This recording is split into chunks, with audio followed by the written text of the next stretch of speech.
మీ అందరికీ కూడా నా యొక్క పండుగ సాయన్న తరపున శుభాకాంక్షలు. ఇక్కడ మనం రెండు విషయాలండి. ప్రతి మీటింగ్ కి ఒక ఉద్దేశం ఉంటుంది. ఈ రోజు మనం పండుగ సాయన్న జయంతి ఉత్సవం, పండుగ సాయన్న జయంతి ఉత్సవం జరిపేటప్పుడు వారి గురించి రెండు మాటలు తప్పకుండా మనము నెమరు వేసుకొని ఆ ఆశయాన్ని సాధించే దిశగా మనం పునరంకితం అయితే కనుక వారు నిజంగా వారి వారసులకు మనం ఘన నివాళులు అర్పించినట్టే.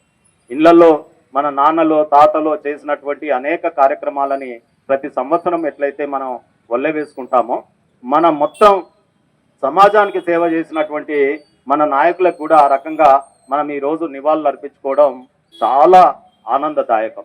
నేను బండారు లక్ష్మారెడ్డి గారితో కూడా రిక్వెస్ట్ చేస్తా, ఎందుకంటే వారు కూడా నాకు పరిచయమే కాబట్టి. నాయకులు తలుచుకుంటే, ఎమ్మెల్యేలు కానీ కార్పొరేటర్లు కానీ వీళ్ళు తలుచుకుంటే ఏంటంటే సమాజంలో ఇటువంటి నివాళులు అర్పించేటటువంటి చోటు ఇట్లా రోడ్ల మీద కాకుండా ఒక పార్క్, పండుగ సాయన్న పార్క్, సర్వాయి పాపన్న పార్క్, ఈ రకంగా అందరూ మల్లపురంలో ఉన్నట్టుగా ఒక స్థలాన్ని కేటాయించుకొని ఎక్కడైనా ఉంటే గనక విగ్రహాలకు కూడా ఒక పార్క్ పెట్టుకుంటే బాగుంటుంది. వారు మనకు దిక్సూచన ఇచ్చినారు కాబట్టి ఇటువంటి నాయకులని మనం పదే పదే మనం కూడా నెమరేయాలి. నాయకులు వచ్చినప్పుడు ఇటువంటి విషయాలు అడిగితే కొంత మేరకు మనకు ఉపయోగపడుతుంది. అయితే పండుగ సాయన్న విషయం, నన్ను మా పని అడుగుతా ఉన్నాడు, అన్న నిజంగా అంత కండలు గిండలు అట్లా ఆ రకంగా ఉండేనా, ఫోటో నిజమేనా అంటే 100% నిజమే. ఒక్క చేతితో బండిని ఇట్లా లేపేవాడు, పెద్ద పెద్ద బోల్డర్లని లేపేవాడు. సో ఆ రోజుల్లో కొంత కాయకష్టం చేసేవాళ్ళు నిజంగా కూడా ఎవరు అంటే ఇటువంటి బహుజనులందరూ కూడా పొలాలలో పనిచేసేది, మరి బయట కాయకష్టం చేసేది కాబట్టి కొంత దృఢకాయం ఉన్నరే కాబట్టి ఆనాటి రాజకోటలన్నీ కూడా, ఆనాడు గడీలన్నీ కూడా, పెద్ద పెద్ద బిల్డింగ్లు భవంతులు కూడా మన వాళ్ళు ఆ బోల్డర్స్, మీరు కోటలు చూడడానికి పోయినప్పుడు చూడండి, అవన్నీ వారు ఎత్తగలిగినారు కాబట్టే ఆ రోజు రాజులుగా వారు మనుగడ సాగించినారు. కాబట్టి అవి ఇప్పుడు తిండి తిని ఏదో జిమ్ముకు పోయినట్టు కాదు, వారు కాయకష్టం చేసి తెచ్చుకున్నటువంటి కండలు ఆ రోజుల్లో. అది మరి దేనికి ఉపయోగించినారు? ఈరోజు జిమ్ము చేసి మన ఆరోగ్యం మనం కాపాడుకోవడానికి ఉపయోగించుకున్నాం. కానీ ఆనాటి పండుగ సాయన్న కావచ్చు, అక్కడ సర్వాయి పాపన్న కావచ్చు, వారు సమాజ హితము దృష్ట్యా సమాజములో జరుగుతున్న అన్యాయాల పైన ఏ కాలంలో పోరాడినారు? 1840లో, అంటే 1800s కాలం ఎట్లుండేదంటే, ఒక పెద్ద ఊళ్ళో ఒక పెద్ద మనిషి ఉన్నప్పుడు వారి ఇంటి ముందుకెళ్ళి పోతే చెప్పులు తల మీద పెట్టుకొని పోవాల్సిన రోజులు, లేదా వారు ఎదురుగా వచ్చినప్పుడు వంగి వంగి నడవాల్సినటువంటి రోజులు, వారిని నిటారుగా చూస్తే గుడ్లు వీకేసేటటువంటి రోజులు, వారి నోరు తెరిచి మాట్లాడితే నాలుకలు తెగకోసి కింద పడేసేటువంటి రోజులు. ఇప్పుడేం ఉద్యమం అండి మనం చేసే ఉద్యమం? ఎవ్వరం ఏం చేసినా రాజ్యాంగం రక్షిస్తుంది. అంబేద్కర్ రచించినటువంటి రాజ్యాంగం ఇవాళ ప్రతి ఒక్కరికి మనకు ఆయుపట్టు అయింది. కానీ ఆ రోజులలో ఆయన ఆ రకంగా పోరాడిన వాళ్ళని మనం ఎంత మనన చేసుకుంటే అంత గొప్ప విషయం అనేది మీ అందరి దృష్టికి తీసుకొస్తా ఉన్నాను. వారి గురించి ఎక్కువ ఎంత చెప్పినా తక్కువే. ఆ రోజుల్లో నేటి నాయకులు ఓట్ల కోసం తను ముఖ్యమంత్రులు అవడానికో, తను ఎమ్మెల్యే అవడానికో, తను నాయకుడు అవడానికో మీ దగ్గరికి ఒక స్వార్థంతో వస్తారు తప్ప, ఆ రోజుల్లో పండుగ సాయన్న దేని గురించి పోయినాడు ప్రజల దగ్గరికి? ప్రజల్ని ఎందుకు మమేకం చేసుకున్నాడు? ఆ రోజుల్లోనే వేల మంది కదలి వచ్చి ఒక మహారాణిని రోడ్డు మీదకి తీసుకొచ్చి నిజాం నవాబుతో చర్చలు జరిపేటట్టు చేసిన పండుగ సాయన్న ధైర్యం ఎంత గొప్పదో మీరు ఒకసారి ఆలోచన చేయండి. ఆయన కోసమా అప్పుడు ఓట్లున్నాయా? ఆయన రాజు కావాలన్నా, ఆయన కార్పొరేటర్ కావాలన్నా, ఆయన ఎమ్మెల్యే కావాలన్నా, ఆయన మంత్రి కావాలన్నా, పండుగ సాయన్న దేనికోసం పోరాడింది? ఆనాటి నాయకత్వ లక్షణాలు ఏ రకంగా ఉండేది? ఆ రోజు ప్రజలని పీడిస్తున్నటువంటి భూస్వాములను ఎదుర్కోవడానికి ఆ రోజు ఆయన పోరాటం తీసినారు. అందులో స్వయం బాధితుడు కూడా తన పొలాన్ని కూడా లాక్కున్నారు. ఈ రోజు సాగల ఐలమ్మ కావచ్చు, దేనికోసం పోరాడింది? ఆమె ఆ రోజు జరిగిన భూస్వాముల అకృత్యాలకు వ్యతిరేకంగా పోరాడింది కదా. ఆ రకంగా సర్వాయి పాపన్న దేనికోసం పోరాడినాడు? ఎమ్మెల్యే అయిదామని పోరాడినాడా? మంత్రి అయిదామని పోరాడినాడా? ఒక్కసారి మానవులుగా మనం అందరం కూడా ఆనాటి నాయకుల పోరాట పటిమని, ఒక గరిమని చల్లార్చకుండా ఆ నిప్పులని ఒకసారి మనం ఎట్లా మనన చేసుకోవాలి? ఆ రోజు నిరంతరం కదా. ఈ రోజు ఇక్కడ చీమ చిట్టుకుమంటే ఢిల్లీలో మనకు రక్షణ దొరుకుతుంది, సుప్రీంకోర్టులో దొరుకుతుంది, హైకోర్టులో దొరుకుతుంది. ఆ రోజు రక్షణలు ఏడున్నాయి చెప్పండి మీరు? కంటికి కన్ను, పన్నుకు పన్ను, చేతికి చెయ్యి తీసేటటువంటి రోజులలోనే వారు పోరాడినారంటే వారి మన్మలుగా అంతా పోరాట పటిమ మనలో ఉందా? ఇక్కడ మనం ఒకసారి ఆలోచన చేయండి. గది కదా పోరాటం. సమస్య ప్రజలు ఎదుర్కొంటున్నటువంటి సమస్యని పోరాడేటటువంటి ఉద్దేశంలో సమస్యలు ప్రజలు ఎదుర్కొంటున్న సమస్యల మీద పోరాటం చేయడానికి జంకు బెంకు బెదురు ఎందుకు మనకు అని చెప్పి మీరు అందరూ కూడా ఆలోచన చేయాలి. గది కదా పండుగ సాయన్న వారోత్సవాలంటే. పండుగ సాయన్న ఎవరో కాదు, ఈ రోజు పండుగ చేసుకుంటున్నాం కావచ్చు, కానీ తను సృష్టించింది ఒక ప్రళయం, శివ తాండవం. ఆ రోజుల్లో పండుగ సాయన్న చేసినారు. ఆ చరిత్ర మీరు మూలాలకు వెళ్తే చాలా ఒళ్ళు గగురు పడుతుంటుంది. పండుగ సాయన్న చరిత్ర ఇవాళ పాఠ్యాంశాలలో ఉండాలి కదా, ఇవాళ ఎక్కడ పడితే అక్కడ దొరకాలి కదా మనకు.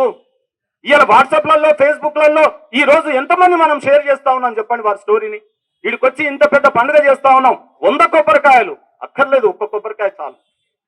కానీ ఏం కావాలి, 100 చేతులు, 10,000 ఏళ్ళు. ఇవాళ వాట్సాప్లలో ఫేస్బుక్లలో నా పండుగ సాయన్నది కదా చరిత్ర మీరు ఫార్వర్డ్ చేయాల్సింది. నేటి యుగంలో మరి స్పీచెస్ ఏం ఇవ్వాలి, ఈ టైప్లో ఇవ్వాలి. ఈ యుగంలో వాట్సాప్లు ఫేస్బుక్లు రాజ్యం వెళ్తున్నాయి కాబట్టి మీరు పండుగ సాయన్న కావచ్చు, సర్వై పాపన్న కావచ్చు, చాక లైలమ్మ కావచ్చు, ఇలాంటి ధీరోత్తములు పోరాడినటువంటి పటిమని 10 మందికి చేరవేయండి సోదరులారా అని నేను ఒక పిలుపునిస్తా ఉన్నాను. చిలక నగర్ చూస్తే నిజంగా కూడా నాకు ఇక్కడ ఉన్నంత బహుజనం ఎక్కడ ఉండదండి, ఇక్కడున్న బీదరికం ఎక్కడ ఉండదండి. ఇక్కడున్న పోరాట యోధులు కూడా కూర్చున్న వాళ్ళందరూ కూడా ఉద్యమాలలో పాల్గొన్నటువంటి మీరంతా కూడా పోరాట యోధులే. అందుకే మళ్ళొక్కసారి ఈ ప్రాంతంలో మొత్తం కూడా ఆనాటి మన నాయకుల యొక్క పోరాట పటిమను కానీ ఆశయాలను కానీ ఈ రోజు పాటించాలంటే తెలంగాణలో చిలుక నగర్ గడ్డ మీదకెళ్ళి మళ్ళా మనమే ఈ ఆశయాలని నెరవేర్చడానికి మనం కదం దొక్కాలని చెప్పి మీ అందరికీ పిలుపునిస్తా ఉన్నాను. సోదరులారా, వీటన్నిటికి కూడా ఈ రోజు విద్య మనకు కావాల్సింది. ఆత్మగౌరవం, ఆర్థికం, అధికారంలో భాగస్వామ్యం. ఈ మూడు అఆలు చిన్నప్పుడే నేర్చుకున్నాం. ఈ రోజు మనకేం కావాలి, విద్య కావాలి, ఆత్మ గౌరవం కావాలి, సెల్ఫ్ ఎంప్లాయ్మెంట్ కావాలి. ఈ రోజు అన్నిటికన్నా ముఖ్యమైనటువంటిది అధికారంలో భాగస్వామ్యం కావాలి. జనాభాలో ఎక్కువ ఉంటాం కానీ పరిపాలనలో తక్కువ ఉంటాం. ఏంటిది ఆ నైరాశ్యం, ఎక్కడున్నది ఇది? సో అందుకనే పండుగ సాయన్న ఆ రోజుల్లో పండుగ సాయన్న ముదిరాజులు చేసుకోవడం కాదు, నెక్స్ట్ టైం మనం అందరం అన్ని కులాల వాళ్ళం కూడా కలిసికట్టుగా ఈ ప్రోగ్రాం చేసిన రోజే మనం ఆశయాన్ని సాధించిన వాళ్ళు అవుతాం. ఆ రోజు నిజంగా కూడా రాణి శంకరమ్మ మీద పోయినటువంటి వాళ్ళు ఎవరు కూడా ముదిరాజులు కారండి. ఆయన పక్కకు ఒక గౌడు ఉన్నాడు, ఆయన పక్కకు ఆ రోజుల్లో ఒక సాకలాయన ఉన్నాడు, ఒక మంగళాయన ఉన్నాడు, ఒక కుమ్మరాయన ఉన్నాడు, ఒక పేద రెడ్లు ఉన్నారు.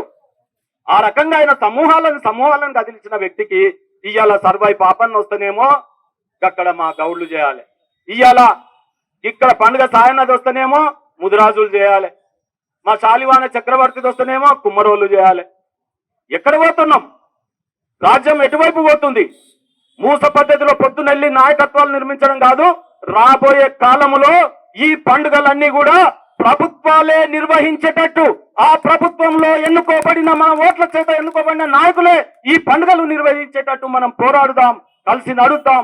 అందరం కూడా ఇట్లనే ఐక్యమత్యంగా అన్ని కులాల వాళ్ళని కూడా మనం కలుపుకుపోయే తీరుగా మనం ఉండాలని చెప్పి ఈ రోజు ఓబీసీ అయిన మోడీ ప్రధానమంత్రి అయి పరిపాలిస్తే 3 సార్లు ప్రజలు ఎన్నుకున్నారు కదా ఈ భారతదేశంలో. ఇవాళ బహుజనులకు కూడా రాజ్యాధికారం వస్తే దేవతల కాలంలోనే పరిపాలించినటువంటి మొదటి పరిపాలకుడు ఆ దక్ష ప్రజాపతి ఒక కుమ్మరైన కాదా?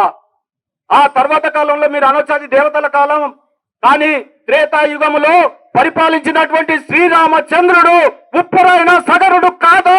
ఆయన పరిపాలిస్తే దేవుడు కాలేదా? అంత మంచి పరిపాలన అందియలేదా?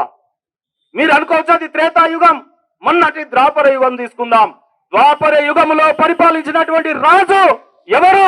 గొల్లైన అని మనందరికీ తెలుసు కదా. ఆ శ్రీకృష్ణుడు పరిపాలిస్తే ఏకంగా దేవుడు అయిపోయినాడు కదా, జనాల నీరాజనాన్ని అందుకుంటున్నాడు కదా.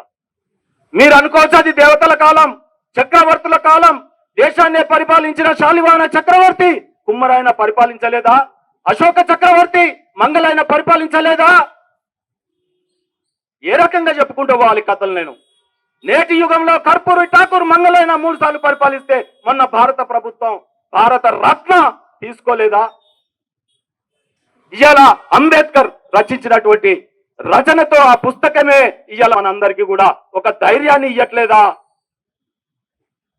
చెప్పండి. అవకాశాలు వస్తే ఎవరు తక్కువ? ఈరోజు ఆనాడే పండుగ సాయన్న పోరాడితే నేటి యుగంలో మనం పోరాడడానికి మీరు ధైర్యంగా పోరాడండి, మీ వెన్నంటి ఉంటాను.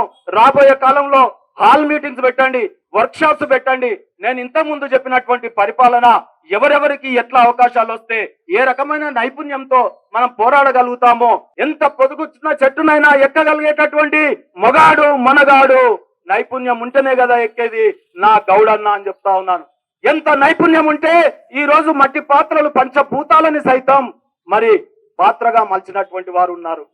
నేను ఈ రోజు 2-3 కులాలే చెప్పొచ్చు కాక, కానీ 136 కులాల యొక్క చారిత్రక నేపథ్యాన్ని, వారికి ఉన్నటువంటి కల్చర్ ని ఒకసారి తెలుసుకుందాం. మాలాంటి నాయకులకి మాకు మైకిచ్చి మాట్లాడి ఆ నాయకులను స్ఫురణ చేస్తే చాలు, కడుపు నిండిపోయేటటువంటి నాయకులు కూడా ఇంకా ఈ భూమి మీద మేము బతికే ఉన్నాం. మాకు అటువంటి వర్క్ షాప్ ని ఒకటి మా నరసింహరావు లాంటి టెక్నికల్ ఎడ్యుకేషన్ ఉన్నాడు, ఆయన అంటే అంబేద్కర్ అంటాడు. ఇక్కడ చాలా మంది ఉన్నారు, నరేష్ ఉన్నాడు, అనేక మంది ఉన్నారు కదా. మా మోహన్ మాట్లాడుతా ఉన్నాడు ఇవాళ ఎంత ధైర్యంగా. కాబట్టి నేను అందరినీ మిమ్మల్ని కోరుతా ఉన్నాను, మనకు అండగా నిలబడడానికి నేటి రాజకీయ నాయకులు కూడా ఇక్కడ వస్తున్నారు. కాబట్టి మనం ఒక వర్క్ షాప్ పెట్టి హాల్ మీటింగ్స్ పెట్టండి. ఏ కులం నుండి ఏ మహానాయకులు ఈ సమాజానికి ఏ రకమైన సేవ చేయించినారో చెప్పి మీకు నేను అందరికీ చెప్తా ఉన్నాను. సుభాష్ రెడ్డి అయినా నేనైనా ఆ పివి నరసింహారావు అయినా ప్రధానమంత్రి కాగలిగినా ఆనాడు గైనకాలజీ డాక్టర్ నా మంగళి లక్ష్మబలే, ఆనాడి నర్సు డ్యూటీ చేసి బట్టలు ఉతికిచ్చినటువంటి ఆ రోజు చంటి పాపలకు బట్టలు సరిగ్గా ఉతికియకపోతే రోగాలు వచ్చి చచ్చిపోదురు, ఈ సమాజం ఇంత భూమి మీద ఇంత మనుషులు ఉండేదే కాదు. ఆనాడి నా సాకలన్నలు మరి ఉతికి 3 మీటర్ల మీద ఎత్తేసి ఏ చెట్టు మీద ఎండేస్తే మంచిదో కూడా చూసి ఎండేసి ఇచ్చిన ఆ సాకలవ్వలు ఇచ్చినటువంటి బట్టలతోనే కదా మనం బతికి పట్టగట్టి ఈ రోజు ఈడ కూర్చుంటా ఉన్నాం. ఇంతెందుకు, లాస్ట్ కు చెప్తా, మనం చనిపోయినప్పుడు కూడా మనము 90 ఏళ్ళు 100 ఏళ్ళు 70 ఏళ్ళు బతకొచ్చుగాక, మన భార్యాభర్తలు ఎన్ని ముద్దులాడొచ్చుగాక, మన నాయనమ్మ అమ్మమ్మ మన నాయన ఎంతమంది ప్రేమగా మనము అల్లారు ముద్దుగా ఒక రూమ్ లో ఉండొచ్చుగాక. కానీ చనిపోయిన తర్వాత ఇంటి బయట వేసి అక్కడి నుండి శ్మశాన ఘాటుకు పోయిన తర్వాత ఆ శ్మశాన ఘాటులో అక్కడ ఉన్నటువంటి నా కాటి కాపరి, ఏ కులస్తుడండి నా కాటి కాపరి, ఆ కాటి కాపరి మనము ఆ కాష్టం మీద పెట్టిన తర్వాత ఆ నిప్పుని తనకు ఇష్టమైనటువంటి వ్యక్తి కూడా మనుమడో మొగడో భార్యనో ఎవరో ఒకరు గాక నిప్పుని చేతికిస్తే ఇటు చూసుకుంటా ఇటు నిప్పు పెట్టి ఇటు నుంచే ఇటు ఇళ్లకి వెళ్ళిపోతే నా కాటి కాపరి ఏ కులపోడైనా అక్కడ కాష్టాన్ని నిర్వహించి అది విభూతిగా మారితే శివుడికి ఇష్టమని తన ఆత్మని శివుల్లో ఆలింగనం చేసే వరకు మధ్యరాత్రి నక్కలు కుక్కలు పీక్క తినకుండా నా అల్లారు ముద్దుగా నా నాయనమ్మనో లేకపోతే నా తండ్రో వారిని శివుడికి చేరవేసిన నా కాటి కాపరి ఎంత గొప్పవాడయ్యా. వాని కొడుకు ఎవడో లాయరో లీడరో అయితే వాడు ఈ సమాజంలో నాయకుడు కాలేకపోతే ఈ సమాజం ఈ ప్రజాస్వామ్యంలో అక్కడ 2-3 కులాలే ఆ అసెంబ్లీలో ఉంటే అది ప్రజాస్వామ్యంలోని దేవాలయమా? దేవుని గుడి అంటే అన్ని కులాల వాళ్ళు పోవాలి, అందరూ మొక్కాలి కదా. కాబట్టి అటువంటి అసెంబ్లీ అది ఒక పూల మాల లాగా వ్యవహరించినప్పుడే ఈ ప్రజాస్వామ్యంలో ఆ అసెంబ్లీ ఒక దేవాలయంగా ఉంటది. ఆ దేవాలయాన్ని నిర్మించడానికి ఇక్కడకు వచ్చినటువంటి మన పుర ప్రముఖులందరం కూడా నిబద్ధతతో పనిచేయాలని, కల్మషం లేకుండా పనిచేయాలని కోరుతూ పండుగ సాయన్న ఈ రోజు నాకు ఈ అవకాశం, ఆయన ఇచ్చిన ధైర్యంతో 4 మాటలు ధైర్యంగా మాట్లాడిన ఈ రోజు. కాబట్టి వారు ధైర్యం ఇస్తే నేను ఈడ మాట్లాడినా కాబట్టి నిజంగా కూడా వారికి నేను నా ఆత్మీయమైనటువంటి ఘన నివాళి అర్పిస్తున్నా. ఈడ నిర్వహించిన నా ముద్రా సోదరులందరికీ కూడా నా యొక్క మనసా వాచ వారికి శుభాకాంక్షలు తెలియజేస్తున్నా. ధన్యవాదాలు తెలియజేస్తున్నా.